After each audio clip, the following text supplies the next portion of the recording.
గుడ్డివాడి డబ్బు. ఒక గ్రామంలో ఒక నేత పనివాడు ఉండేవాడు. అతను రకరకాల బట్టలు నేయడంలో మంచి నిపుణుడు. ఊళ్ళో వాళ్ళ ఒత్తిడి అంతగా లేనప్పుడు ఖరీదైన శాలువాలు నేసి నగరానికి తీసుకుపోయి అమ్ముతుండేవాడు. ఒకసారి అతను ఒక అందమైన శాలువా నేసి దాన్ని ఒక సంచిలో పెట్టుకుని రాజధాని నగరానికి బయలుదేరాడు. దూర ప్రయాణం, కొండలు గుట్టలు దాటి వెళ్ళాలి. ఒకరోజు అతను నదీ తీరాన్ని చేరుకునేసరికి ఒక పక్క నుంచి గుడ్డివాడి డబ్బు నీటిలో పడిపోతుంది అన్న కేక వినిపించింది. ఆ కేక విని అతను నది ఒడ్డుకు పరిగెత్తాడు. అక్కడ ఎవరూ లేరు. కానీ నది ఒడ్డు పెళ్ల వరద నీటికి విరిగి పడుతూ ఉండడము, ఆ పెళ్లలో ఒక పాతకాలపు చెంబు ఉండడము అతని కంటపడింది. ఆ చెంబు పడిపోకముందే అందుకున్నాడు. ఆ చెంబు లోపల కళ్ళు మిరుమిట్లు గొలుపుతూ బంగారు కాసులు ఉన్నాయి.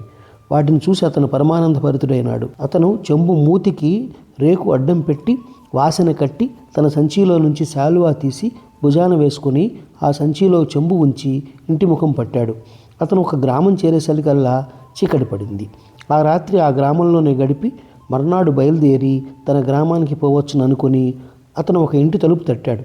ఒక ముసలిది తలుపు తెరిచి, ఎవరినాయనా, ఏం కావాలి నీకు అని అడిగింది.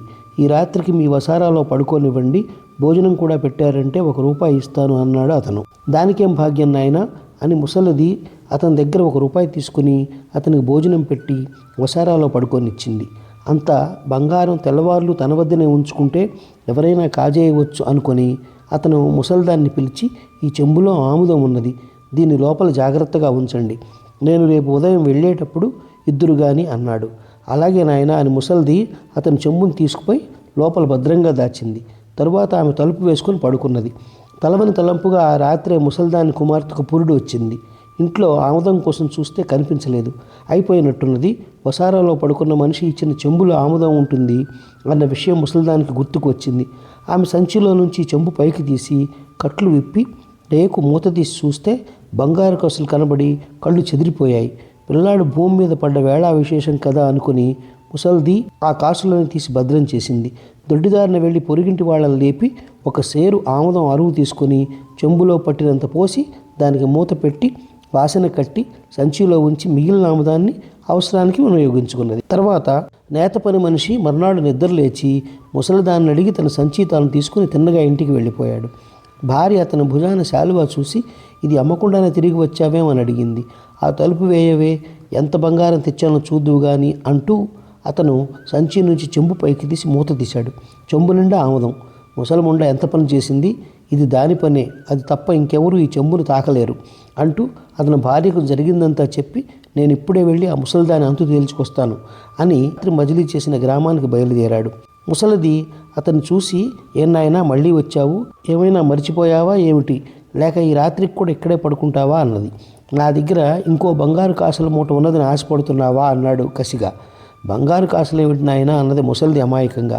అవును పాపం, నీకేమీ తెలియదు, నా చెంబులో కాసులన్నీ కాజేసి అందులో ఆముదం పోసి దాన్ని నువ్వు తీసుకున్నావు కదా అన్నాడు అతను. ఆ చెంబులో ఆముదం ఉందని నువ్వే అన్నమాట కదా, ఇప్పుడు అందులో కాసులు ఉన్నాయని నాకు దొంగతనం అంటగడుతున్నావా, కాస్త మాటలు జాగ్రత్తగా రాని అన్నది ముసలిది గొంతెత్తింది.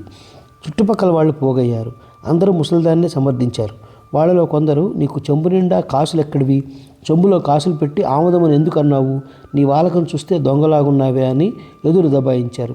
తనకు ఎలాంటి సాక్ష్యము లేని చోట న్యాయం జరగదని అతను అనుకుంటూ ఉండగా ఒక స్త్రీ అతనితో, చూడు నాయన, అసలే గుడ్డి మనవడు పుట్టాడని ఏడుస్తున్న ఆ ముసల్దాని మీద దొంగతనం కూడా ఎందుకు పెడతావు అన్నది. అతను నిర్ఘాంతపోయాడు.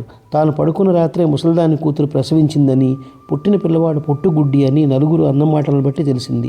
ఇకనే ఆ బంగారం ఈ గుడ్డివాడిదే అయి ఉండాలి, నేను ఆ డబ్బు వాడికి అందజేయడానికే వినియోగపడ్డాను అనుకుని అతను ఇంటిదారి పట్టాడు.